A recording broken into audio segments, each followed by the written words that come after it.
Hello my dear students, in the last video हमने prism के बारे में डिस्कस किया था कि refraction of light in a triangular prism वो डिस्कस किया था हमने। आई होप आपको वो समझ आ गया होगा, आपकी वो एक्टिविटी थी। उसके बाद आपका जो टॉपिक है वो है 11.4, that is the dispersion of white light by a glass prism.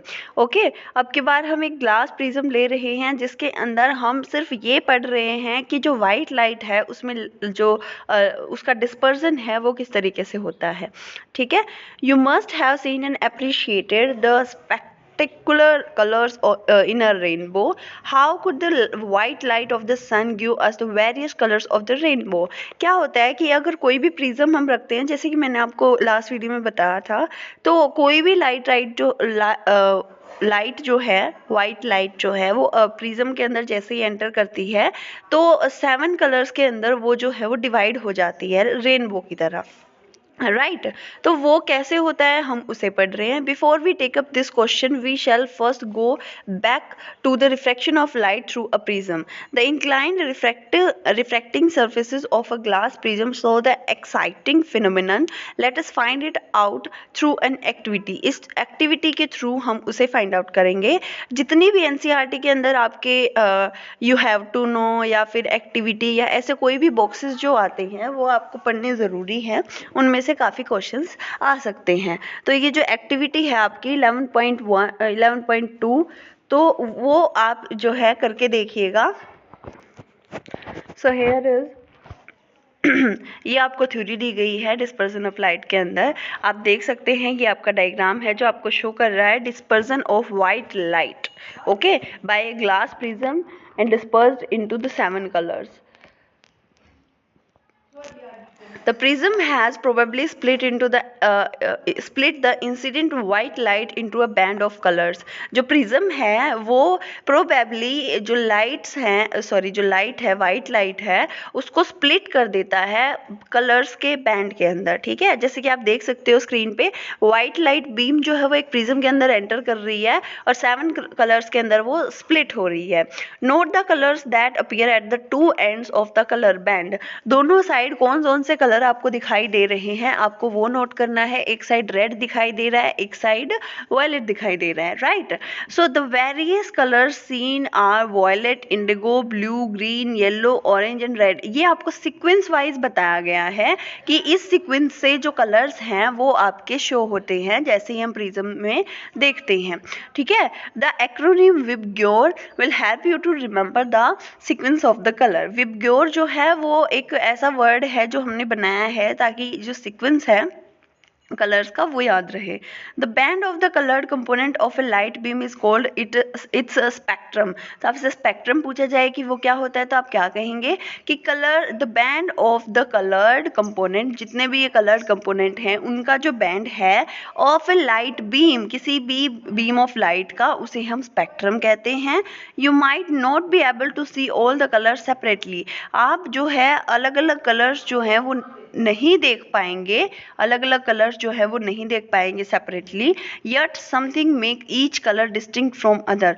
लेकिन कुछ ऐसी चीजें हैं जो हर एक कलर जो है उसको अलग करती हैं, हर एक जो कलर है उसको अलग करती हैं। मतलब एक दूसरे से जो अलग करने वाली चीज़ें हैं उनको हम नोट कर रहे हैं कि कौन सी ऐसी चीज़ है जो कलर्स को एक दूसरे से अलग दिखा रही है, अलग शो कर रही है। ठीक है, द स्प्लिटिंग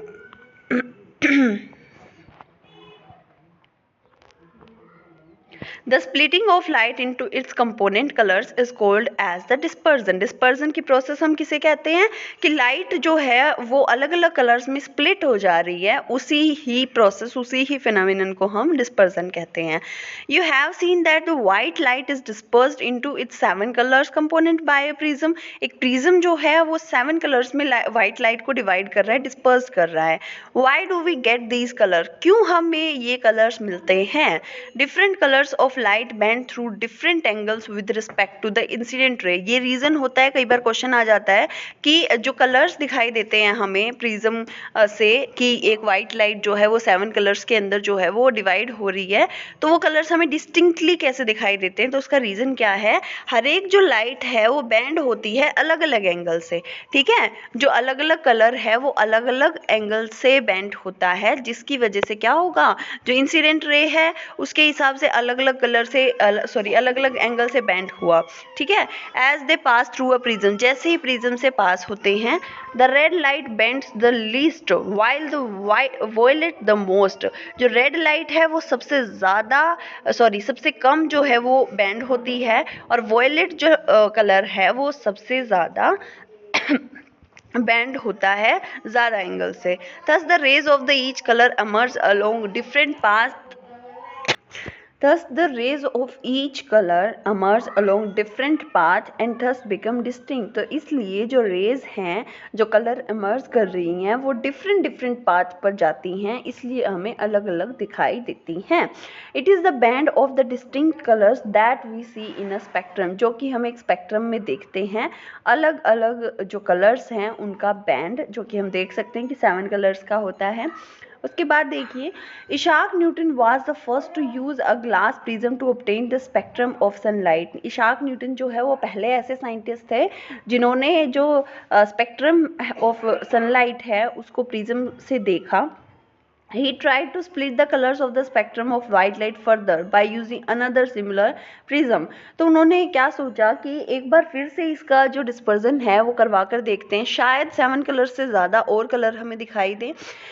तो क्या किया उन्होंने, एक और जो प्रिज्म है उसको यूज़ किया इस एक्सपेरिमेंट के लिए।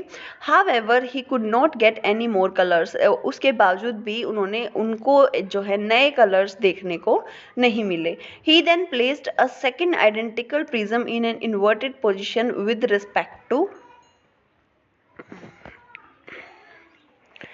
Similar prism. He then placed a second identical prism in an inverted position with respect to the first prism, जो कि आपको शो किया गया है 11.6 डायग्राम के अंदर। You can see here, देखिए ध्यान से कि एक हमने सीधा रख रखा है प्रिज्म, एक उल्टा रख रखा है। कोई भी वाइट लाइट जो है वो आ रही है, फर्स्ट प्रिज्म में एंटर कर रही है। आर और जो वी है वो आपको दिखाई दे रही है बैंड्स ऑफ कलर। ठीक है, ऊपर रेड है, नीचे वॉयलेट है। और ऐसे ही वही जो लाइट है फिर उसको अलाउ किया हमने दूसरे प्रिज्म के अंदर एंटर करने के लिए, जो हमने उल्टा रख रखा है। ठीक है, प्रिज्म 1 P1 है, प्रिज्म 2 जो है वो P2 दिखाया गया है।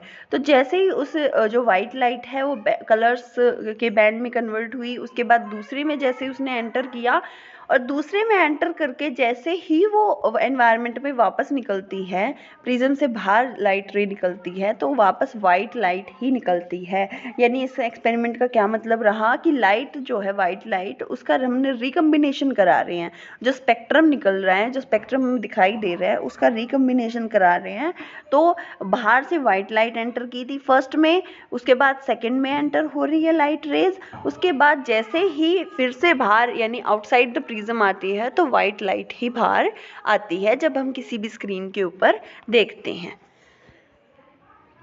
तो इसी एक्सपेरिमेंट को उन्होंने नाम दिया था recombination of spectrum of white light. ठीक है, तो ये जो है वो उसकी थ्योरी है। Allowed all the colours of the spectrum to pass through the second prism, he found a beam of white light emerging from the other side of the second prism. दूसरा जो सेकेंड प्रिज्म है, मतलब उसकी side से जो भी emerging light जो है वो निकलेगी वो वाइट लाइट निकलती है। This observation gave Newton the idea that the sunlight is made up of 7 colours. तो न्यूटन को ये आइडिया मिला कि जो सनलाइट है वो 7 कलर्स से मिलकर बनी हुई है, ना ही 7 से ज़्यादा और ना ही 7 से कम। Any light that gives a spectrum similar to that of the sunlight is often referred to as the white light. Sunlight को छोड़कर कोई भी जो लाइट है वो हमें अगर कलर्स यानी स्पेक्ट्रम देती है तो उस लाइट को हम वाइट लाइट कहते हैं। Thank you so much for watching this video. Again rainbow से स्टार्ट करेंगे हम नेक्स्ट वीडियो में।